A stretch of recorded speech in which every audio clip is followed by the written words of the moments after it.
प्रणाम तुम्हें है, प्रणाम हमारा, प्रणाम तुम्हें है, प्रणाम हमारा। मैं इस प्रणाम के बाद अपने मंच में आसीन मुख्य अतिथि क्षेत्र के लोकप्रिय विधायक, जिनकी लोकप्रियता का ये आलम है कि इस जिले में नहीं चाहे जहाँ से जनता के सामने प्रस्तुत किया जाए, इन्हें विजयश्री मिलती है।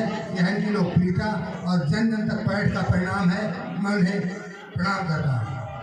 मंचासीन हमारे नगर के प्रथम नागरिक और वर्तमान में तो आप भीड़ में खो गए हैं, पर फिर भी आप अभी भी सबके चहेते हैं, माननीय जगवानी जी और मंचासीन विशिष्ट अतिथि कार्यक्रम के संरक्षक, निदेशक, संयोजक। मैं ये कहूँ कि उनके पास व्यवस्था की जो चाबी है, प्रशासन का जो बोध है, वह इन्हें विरासत में मिला है।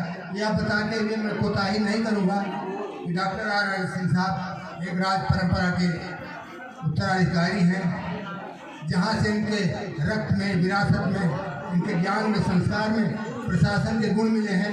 वह प्रशासन एक कर्मयोगी की तरह जैसे काम करते हैं, क्षेत्र में, मैदान में, गांव में, दूर अंचलों में युवाओं से संवाद करते हैं, तो लगता है हम उनके मित्र हैं। जब प्रशासन की बागडोर संभालते हैं कुर्सी में, तो लगता है कितनी दृढ़ता है, न कहीं पक्षपात है, न भेद है, न कोई ऐसी बात होती है, केवल न्याय, समता। यही हमारी व्यवस्था का और हमारी सरकार का और मूल्यों का हमारे आधार रहा है। मैं सिंह साहब को बहुत बहुत धन्यवाद देता हूँ। उनके साथ मेरा जो अनुभव है वह करीब 20 वर्ष से ज़्यादा का हो गया है और मैं प्रायः इनके कार्यक्रम का साक्षी होता हूँ, प्रतिभागी होता हूँ और इनका महिमा मंडन तो मुझे इस प्रकार मिलता है कि मैं कई बार हंसते हुए कहता हूँ कि मैं तो आपका शालिग्राम हो गया हूँ। आप मुझे अपने झोले में रखते हैं, जहाँ चाहते हैं वहाँ निकाल कर प्राण प्रतिष्ठा कर देते हैं।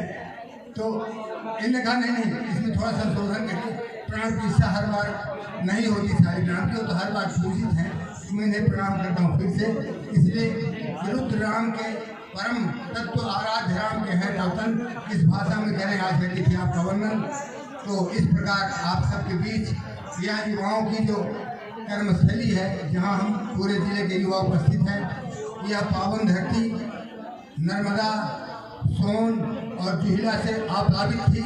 अभी भी हमारे यहाँ जो बाणसागर का बहुउद्देशीय बांध है, परियोजना है, वह पूरे देश की बड़ी परियोजनाओं में शामिल है, जिसका श्रेय इस जिले और संभाग को जाता है। संभाग चूँकि शहडोल है और जब यह परियोजना बनी थी तो शहडोल जिले में ही थी।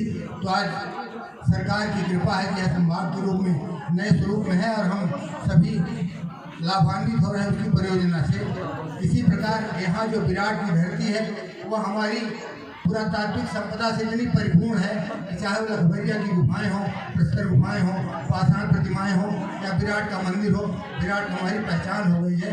और संपूर्ण शहडोल तो लगता है कि कला संस्कृति ही नहीं बल्कि कबीर की वह स्थली, जहाँ उनने बांधवगढ़ के उस गुफाओं में, वहाँ वनस्थली में उन्होंने तपस्या की थी। संत नामदेव का भी आगमन हुआ था और यहाँ के हमारे हिंदी के प्रथम नाटककार महाराजा रीवा रामचंद्र जी ने वहाँ नाटक लिखा था, हनुमान नाटक, आनंद नंदन जैसे नाटकों की श्रृंखला करते हिंदी का पहला नाटक हमारे रीवा नरेश का लिखा हुआ है कि हिंदी की वो है। और मैं समझता हूँ कि हमारे सिंह साहब जी उस राज परंपरा के वाहक हैं। इनमें साहित्य भी है, कला भी है, धर्म भी है, अध्यात्म भी है और जैसे हमारी सरकार की केंद्रीय योजनाओं में पंचकर्ण का विधान है, विकसित भारत, समर्थ भारत, भारतीय विरासत पर हमें गर्व है। इस प्रकार के जो मूल्य हैं वह सारे मूल्य युवाओं की चेतना में मिले। अभी जब हमारे बच्चे प्रस्तुत कर रहे थे लोक नृत्य, तो संपूर्ण समाज, संपूर्ण लोग पूरी अभिव्यक्ति के साथ यहाँ अनुरंजित हो रहा था। जब वो लड़के अपनी मादल के थाप पर गा रहे थे, कहीं महुआ को लेकर, कहीं महुआ देव को लेकर, कहीं धारा नदी को लेकर, कहीं वन्य जीवों को लेकर, तो इस जैव विविधता के उत्ताल तरंगों में पूरा दर्शक समूह बह गया था।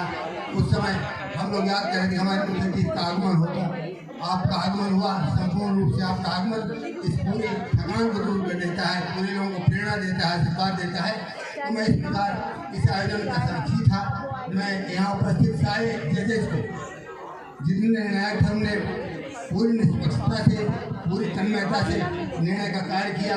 पूरे युवाओं ने अपने कौशल का, चाहे वो चित्रकला हो, चाहे कविता लेखन हो, चाहे मोबाइल फोटोग्राफी हो,